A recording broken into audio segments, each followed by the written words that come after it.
I like to say to people, we play rock and roll, but you can dance to it easily. Like it's got a lot of grooves where if you come to a show, you're gonna have a great time. You're gonna want to move. It's not the kind of rock and roll that's scary or dangerous in the sense that it's screaming and a lot of palm mutes. It's very danceable and fun. Like we're having a good time.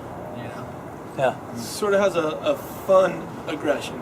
Right. Not as opposed to a mean sexy aggression. A fun sexual aggression. I think there's a few more colors in the palette on the new record too. The first record we kind of was like bass, guitar, drums, and like a couple keyboards, and kind of did it in a couple days. But this new one, we got to kind of play around with some different sounds, and it kind of feel like the influences are maybe a little less obvious than on the first one too. It's kind of a little more mixed and low. Yeah, I think when the first EP came out, it's a little bit closer to kind of like sounds from the 60s, a little bit closer to that.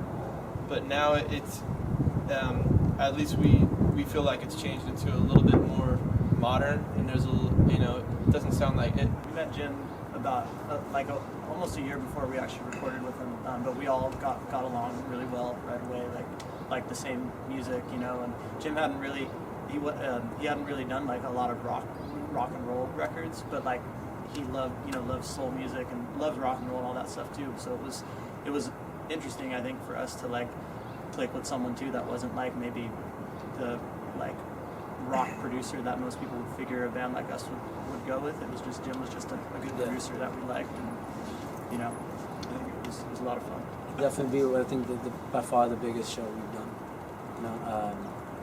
That and being part of something that kind of big event is just a cool part on its own.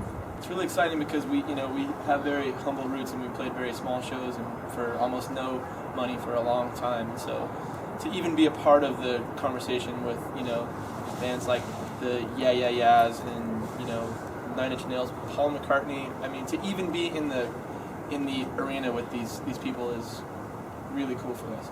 I think it's a cool sense of community as well, because I think it's one of the only festivals in the U.S. that I can think of that has the festival right in the middle of the city.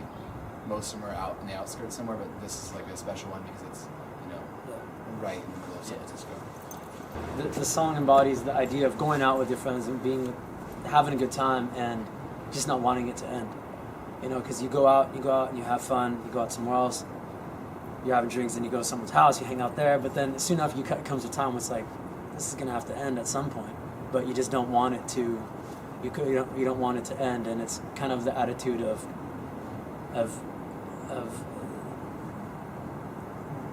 just kind of seizing that moment and enjoying the moment that you have, to make that last long as you can, no matter. Because some people refuse to have those moments. They're kind of like, 10 o'clock, that's it, going home, that's it, it's done. We kind of tend towards the part where we enjoy those moments. So we try to make those moments last. That would be a relationship with someone who you're trying to, I guess, fix or change them, and someone who's set in their ways, and trying to get them to see the way you see it, but in the long run, accepting the fact that you really can't really do that. And it's either accept it, stay there, or don't, move along.